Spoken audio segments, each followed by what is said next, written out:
Hello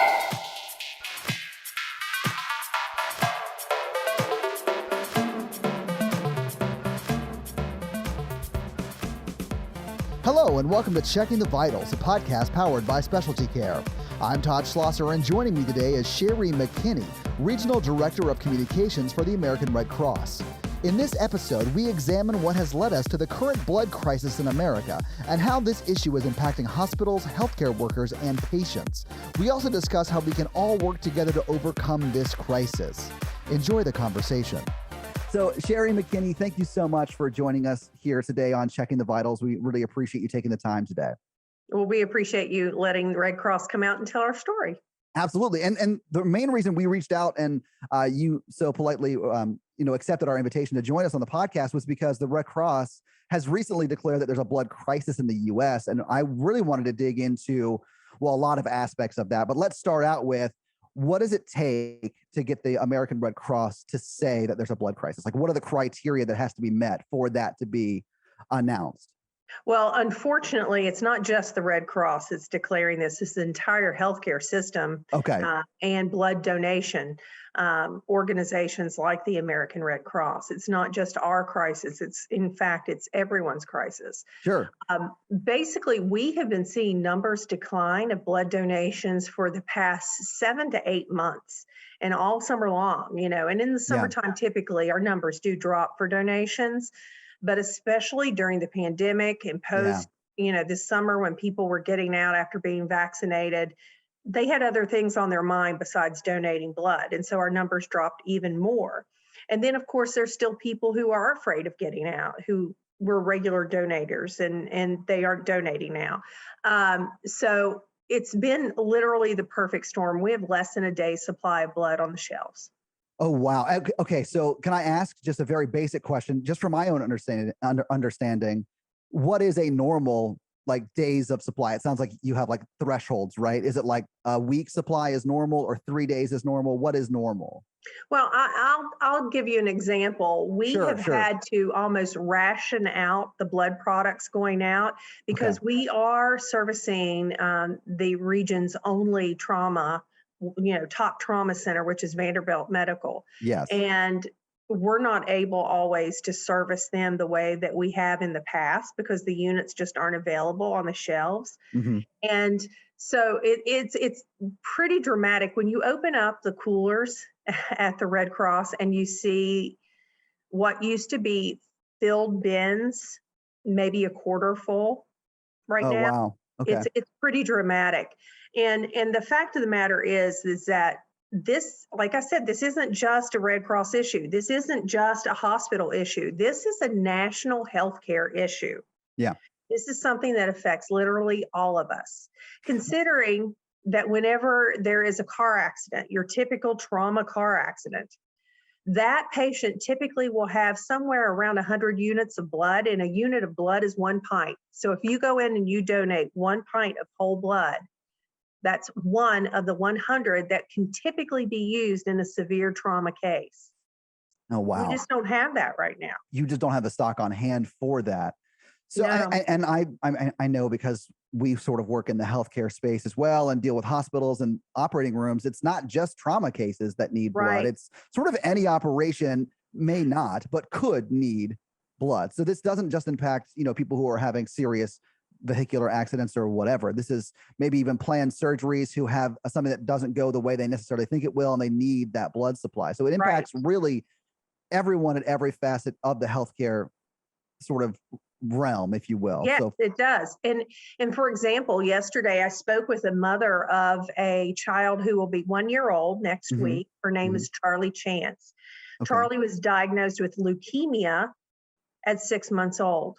And this is a family here in Nashville who, ever since the child was 6 months old, has been dealing with this tragedy of leukemia. Yeah. And it's not just whole blood products, it's also platelets and plasma, which is what Charlie relies on to make sure that her blood will clot. Well, there are days, and her mother broke down talking to me yesterday, because there's days that supply isn't on the shelves for Charlie. And a lot of times it has to go to, even if that supply is on the shelf, it goes to higher higher rate people who need it first. Sure. And can you imagine being a parent and waking up and not knowing if your child's going to have what's needed to keep them alive? And No. that's the face Yeah. of this crisis. It's not necessarily the donor. It's the people at the end. It's their families, their mothers, their fathers, their brothers, their sisters. Yeah. Well, their whole community too. I mean, maybe their church community or their, Yeah. neighborhood or whatever. It's not just that one patient. It's everyone that one patient touches throughout the course of their normal day, normal weeks, right? So Yeah. that's a very good thing to point out. It's not just, operating rooms or things like that. There are people who need it for just ongoing, continuous care. That, Yes. man, I don't have any children, but I can only imagine the like dire, desperate situation that would feel like waking up every day wondering if I had something that my child needed, that Charlie needed to sort Well, of survive. Sarah, her mother, said yesterday the first thing she asks the doctors every single day when she goes, has her morning visits with them, is what's the supply look like today? Yeah.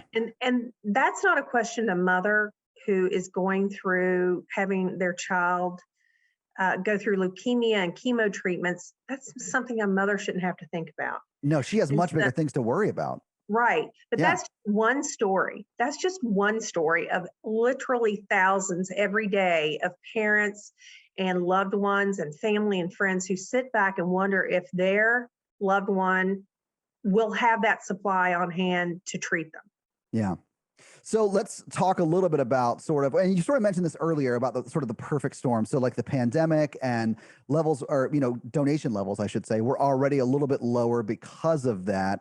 And then that led us to be less than a day's supply in this region. And are you speaking of the whole Tennessee region when you say that? No, I'm talking about nationally. We have Oh, less than a wow. day's supply nationally. This is a national crisis. Oh, wow. Okay. I didn't realize that it was that dire all across the US. So can I ask about normal levels? When you say less than 1 day supply, is that for all types of blood? Because I know that does Yes. matter as well. Yes, it's all types of blood. Now, I will tell you, we are encouraging people who are type O blood. Yeah. That's O positive or O negative. If you have an O type blood, please consider donating. Even if you've never donated before, if you're healthy and over the age of 16, please consider donating, because O positive and O negative can give to multiple types of blood. O negative can literally give to any type of blood. Oh, wow. But can only receive O negative blood.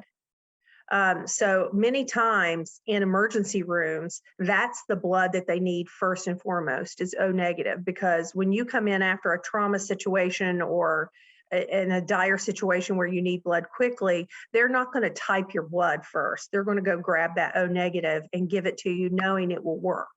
Yeah. So, I mean, that makes sense because they may not have time to right. test your blood because that could take some time. And those minutes, Right. seconds are vital in that situation. Right. And it is shocking to me the amount of people who don't know their blood type. I can't begin to tell you how many times I hear from people like, how do I find out my blood type? Well, you donate to the Red Cross and then Yeah.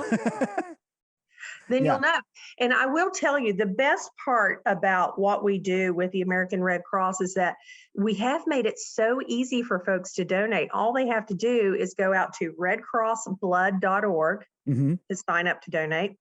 They can call 1-800-RED CROSS to donate, or you pick up your phone and you go on the smart app and you download the Red Cross Blood Smart app, and it literally walks you through the process of signing up. It stays on your phone. Guess what? If you're in an accident and first responders see that Red Cross app, they're going to pull it up. They'll see your blood type. It's right at the top. And it gives you a little bit of health history there, like what your blood pressure was when you gave and things like that. So I highly encourage everyone, even if you've never donated before, and even if you're wondering if you can donate, just go try just once. It will save people's lives. It will give you some health information that you will need during times. And honestly, golly, what a great gift to give someone. Oh, yeah. It's not, and you're not just saving one life. Many times when people donate blood, they think, oh, it's just one life that I saved. No, it actually can be used multiple ways for multiple lives. So you can save multiple lives by one pint of blood. Yeah. And the fact that you can't synthesize this sort of stuff and like make it in a No, lab. Like we have no. to get it from people who are sort of generously donating their time and blood Right. to help save these people who need it most. Right. And the issue right now for the American Red Cross isn't just blood donors, but it's also there's a dire need in our industry for phlebotomists. And those are the people who actually draw the blood. Yeah. Okay. And this is why we're seeing also issues with being able to staff blood drives across the nation because we don't have phlebotomist. And that, just like so many other companies across the country following this pandemic, where we've seen this huge decline in people leaving employment, there is a dire need for phlebotomists. So if someone would like to apply for a job with the American Red Cross to be a phlebotomist, we train free of charge our phlebotomist on site. They get Really? hands-on training, absolutely free of charge. And so Wow. the need is dire for trained phlebotomists with all really all blood blood drive folks, but also we need volunteers. And people are like, volunteers for blood donation, how does that work?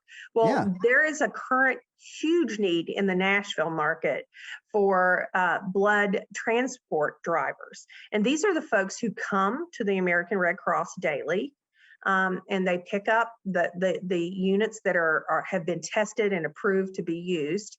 And they pick those units up and they deliver them all across the region to hospitals everywhere in Tennessee. And we have a severe need here in the Nashville market for blood donor transport folks.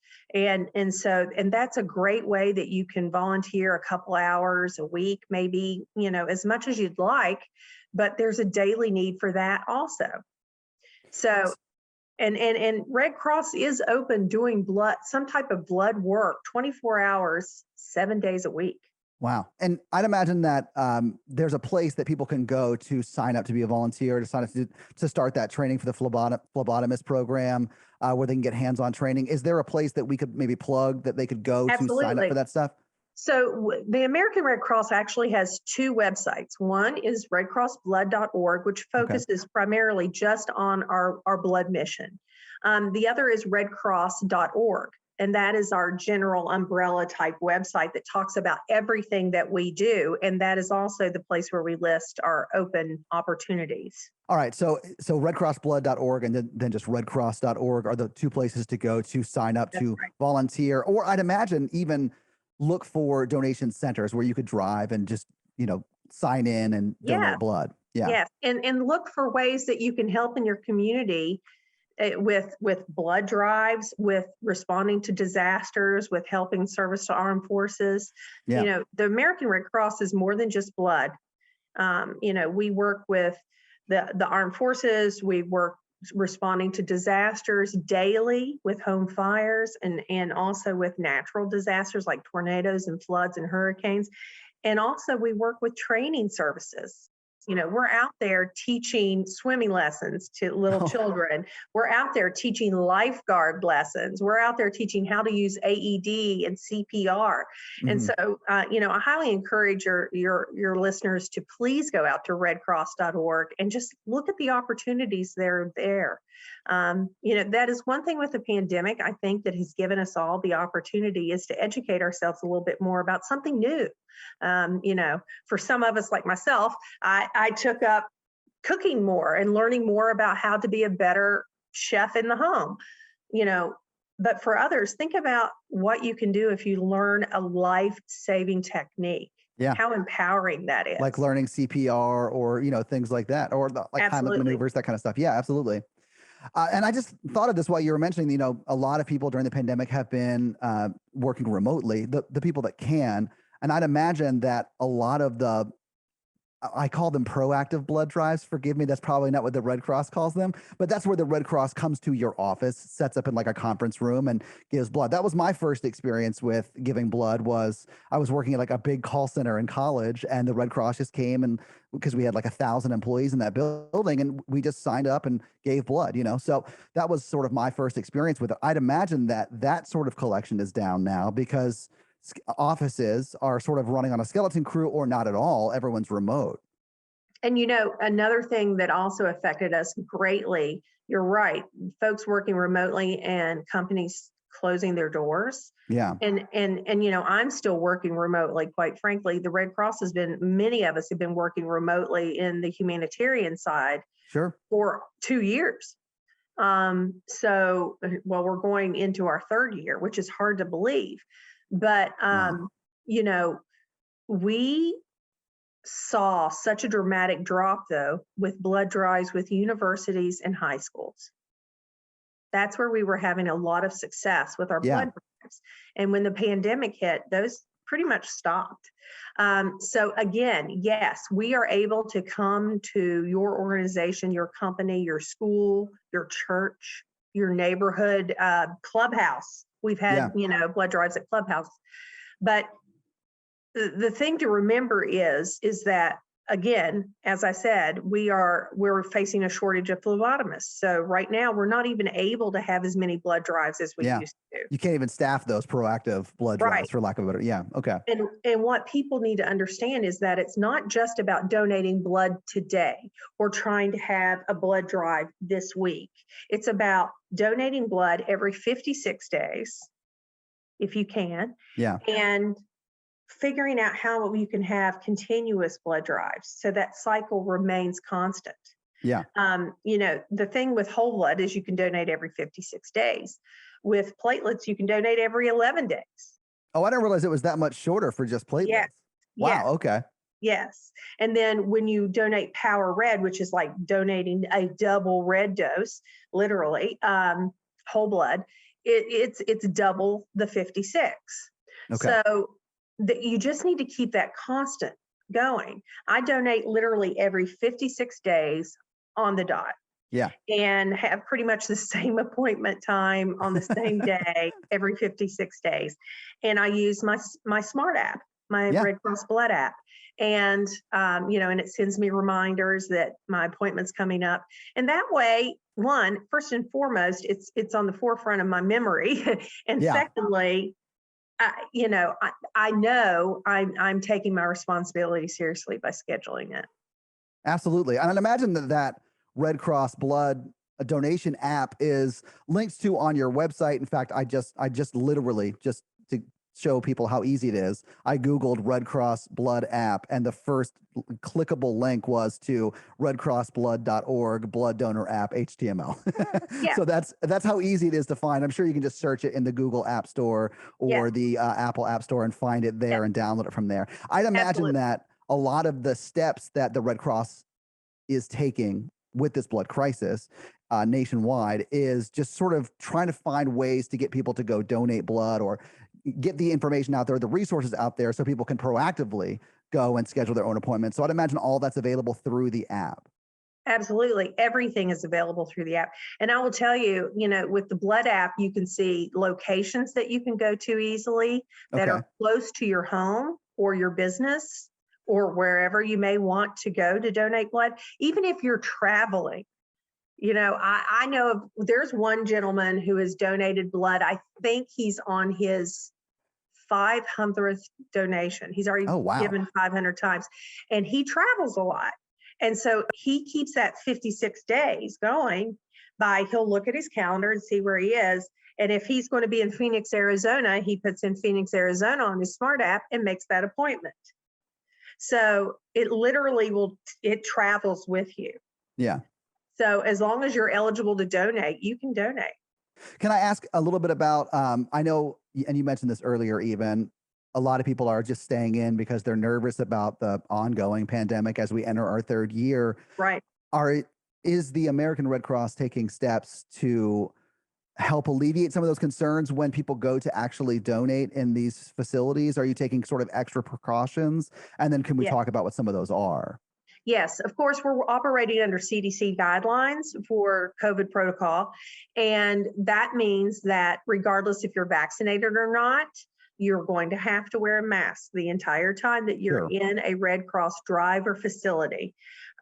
You will have to state your COVID history, meaning, have you had COVID? Have you had the vaccine? Have you Right. been boosted? Those questions come up on your app. I'd imagine that whether you've had the vaccine, whether you've been boosted, whether you haven't had the vaccine, none of that is disqualifying to be able to give. It's No, just some information that you would need to collect. right. We do Sure. need to know. We do need to know your status just so we can have that. It's a health history type status. Sure. So once you're there, you're taking all the CDC guidelines, giving blood for those who haven't done it before. Can we talk to them a little bit about that process? Sure, it's super easy. Honestly, as long as you're making appointments, and I highly suggest folks make an appointment. Don't just walk in a facility because, Yeah. again, we are short staffed like so many other folks. But make your appointment either online or through the app or on the phone. And then when you come in, you'll be registered. And if you fill out a rapid pass prior to arrival, it'll be even faster. So if you have your rapid pass, you fill that out online or you fill it out on your app. They scan it when you get there. And then you have your health assessment with one of our health professionals who will ask you some general health questions Hmm. and take your vitals, like your blood pressure. And we'll also check your blood, your iron levels in your blood. And then after that, which is just a little finger prick. And Yeah. then after that, you'll go and you will be taken to the phlebotomist. And that process, actually the donation process, takes somewhere between 5 to 10 minutes. Yeah. So if you schedule it, you can get in and out fairly quickly. It may take as much as half an hour tops. Yeah. A lot of people do this during their free time during the day from work. Yeah. Well, when we did it at the call center I worked at, and I've done it subsequent times, it's taken, I would say 30 minutes is a little bit on the longer side. Mm-hmm. I'd imagine that if you don't make an appointment, you may have to sit and wait for a phlebotomist to be available. So that might take Yeah. that might take a little bit longer, but that again is the benefit of downloading the app that I just downloaded. Absolutely. There And it is. signing up for it. It was super easy to do. It literally asked me just a few questions and Yeah. then to create an account, like a password and all that stuff, and then that's it. And it's super Yeah. easy. It's very, Yeah. very easy to use. And then right from there, just because I'm looking at it right now, you can schedule an appointment there. You can manage appointments. You can look at your donor card. All of that stuff is very easily available. And I do like at the top, it has a counter that counts how often you donate and how many pints you've donated and stuff like that. And do you know what's really cool is not only does it show you how many you've donated, but it will show your blood's journey. If you've donated with the Really? American Red Cross, yes, it will literally track your blood, kind of like when you order a pizza and it shows you, oh, your pizza's being made. Yeah. Your pizza's on its way, that type of thing. Well, the blood journey portion on our app will say, okay, your blood's been collected. Your blood is at the lab being tested. And it kind of explains all the steps that it goes through. Your Sure. blood is being transported to a hospital. Then eventually it'll tell you which hospital it's been used at. Oh, wow. Okay. So it literally will track where your blood goes and where patients are receiving it. Right. That's amazing. I'd imagine that most of the blood that's collected in the Nashville area stays within the Nashville area because you probably don't want to travel it too much, or No, does it? Actually, our region reaches all the way into Kentucky Oh, wow. Okay. and down into parts of Mississippi as well. Oh, And okay. so just know that when you donate here, not only in the Nashville area, now majority of it probably does head over to Vanderbilt and area hospitals here Sure. in the Nashville area, but there is that opportunity for us since we are such a large region that it can go beyond our borders. I mean, that's great. I'd imagine that when it's such a short supply and you're sort of having to, and maybe triage isn't the right word, but sort of triage where the blood goes, that it sort of goes to the higher priority centers. And then like the smaller regional hospitals sort of suffer in that they don't get as much access to it. Is that sort of how that works? And that may be the case. And let's just Yeah. take, for example, what happened December 10th with the tornadoes. Yeah. Whenever we saw the tornadoes really slam there through Kentucky, that was part of our blood region that it hit. And we did not have enough blood in the Nashville market to service that area. So we had to pool with other blood centers to be able to service those patients that were in critical condition that needed it. Yeah. I mean, and you may not know the answer to this. I certainly don't, which is why I'm asking, what options does a hospital have if they're in need of blood and they just don't have blood? Well, again, The thing that we do is that we cooperate with all blood services. And if we don't have it, we're going to find it. Yeah. And that's the truth. However, it's so scarce, not just for the Red Cross, but for other organizations, that quite frankly, so far, knock on wood, we haven't literally had to deal with that. But I have heard of a case, honestly, with Vanderbilt that a mother came in to deliver a baby and she started bleeding out after delivering that baby, and she passed away. The blood wasn't there. Yeah, so that is just an example. Man. Everybody, and people don't think of blood need as something as, I guess, daily occurrence as having a baby, but that's true. Yeah. That's true. So I mean, it is literally giving the gift of life every time you donate. yeah. And I'll even personalize this a little bit for you. Sure. My own husband had heart surgery, open heart surgery in 2014. And it was a pretty serious heart surgery. But at the same token, I honestly didn't sit out in the waiting room thinking about how much blood he was going to be given. Your average blood drive is somewhere around 25 to 30 units of blood. That means roughly 30 people donate blood. Yeah. You know, he was given 8 units. So that was a good chunk of an average blood drive. And what that meant to our family was that not only did my husband, you know, his heart surgery was a success, but he was able to come home to us. He was able to see my son graduate high school and go on to college, and our daughter be successful in her career. And I've been able to make memories since 2014 that, quite frankly, had that blood not been on the shelves, we wouldn't have had. Yeah. So personally speaking, as a family, from a patient who needed blood just to live, it changed our lives. And continues to every day that he's still in it.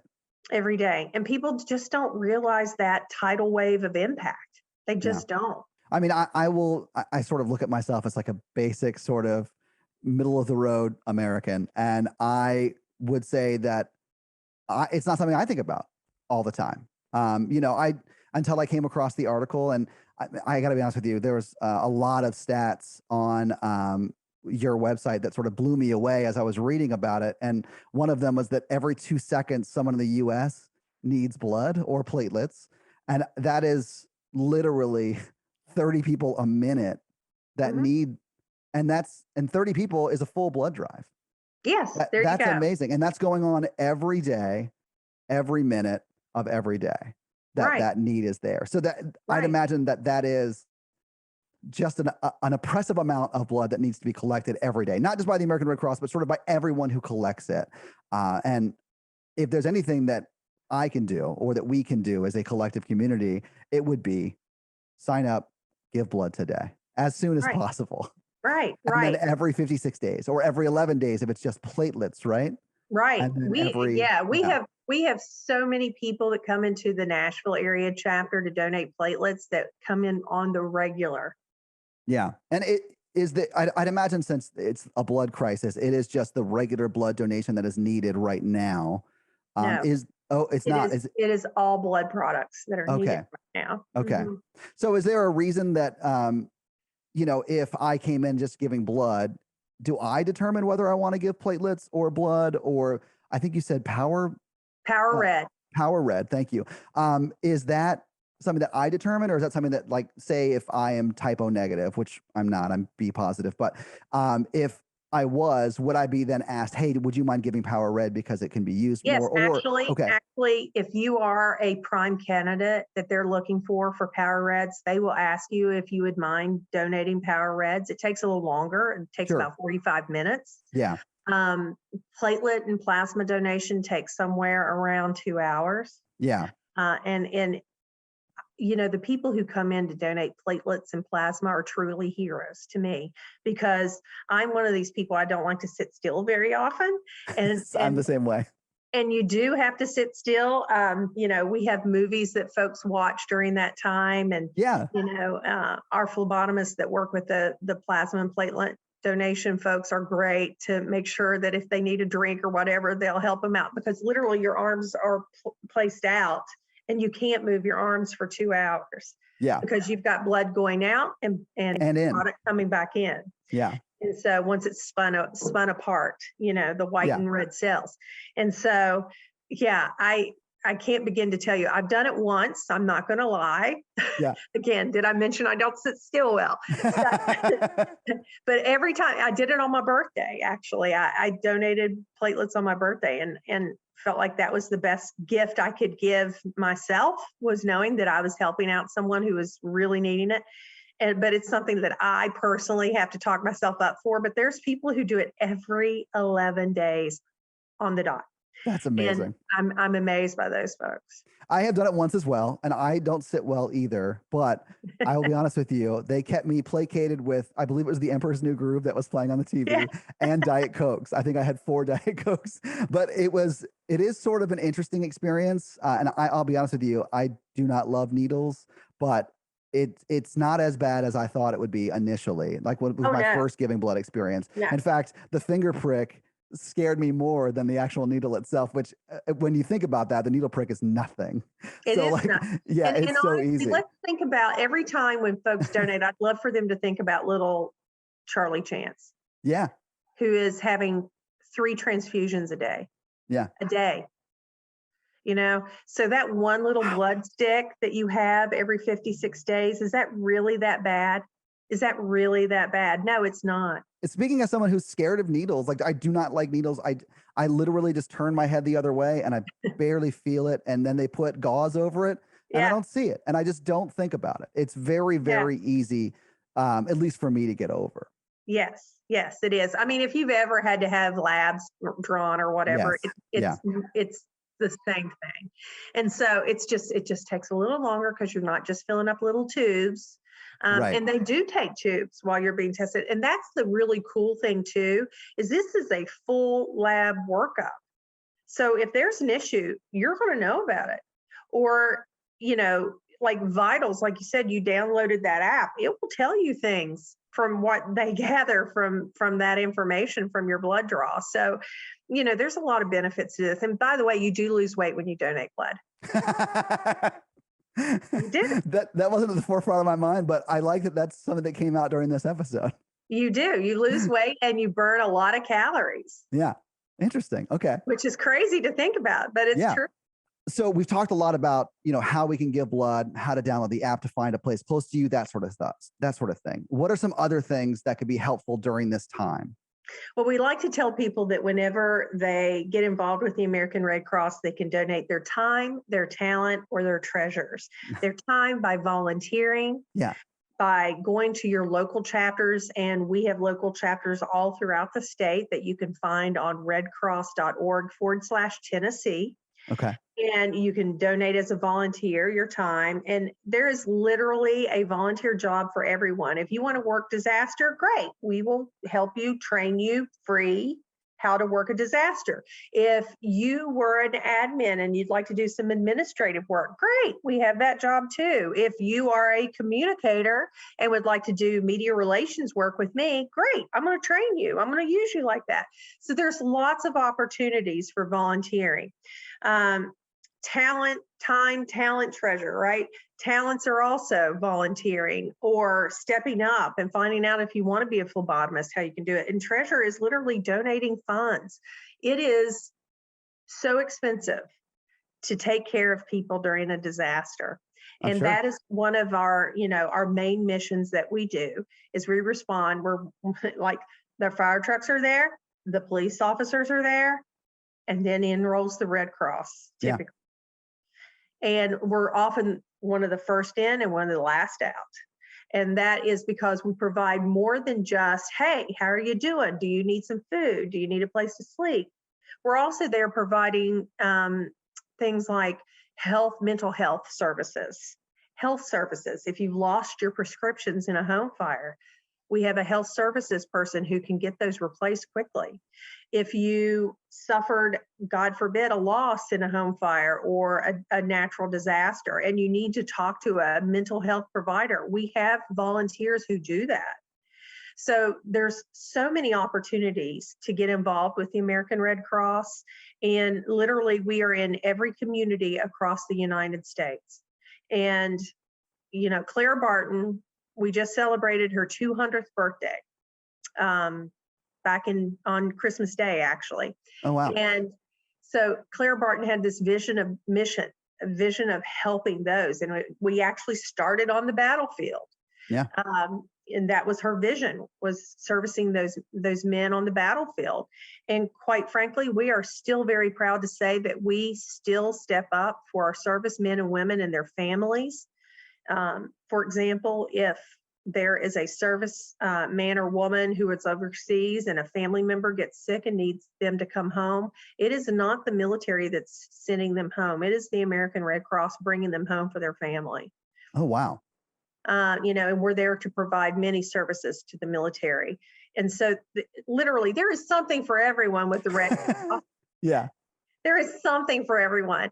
And I highly encourage folks to get involved. I'd love to see more youth get involved here in Tennessee. It's a wonderful opportunity to serve your community. And you can find out so much more just by going to that website, which is, again, redcross.org. Yeah. So easy. It's easy to remember. Yeah. Well, Sherri, thank you so much for taking the time today again to talk to us about the blood crisis and ways that people can help, and not just by donating blood, by donating in their community with that talent. Find talent treasure. Yeah, there you go. Thank you so much. I appreciate it. All right. Thank you. Thank you for listening to Checking the Vitals. If you enjoyed the content we provide, please leave us a 5-star rating and review. It really does help people find the show. And make sure you subscribe so you hear our interviews with healthcare innovators every Monday.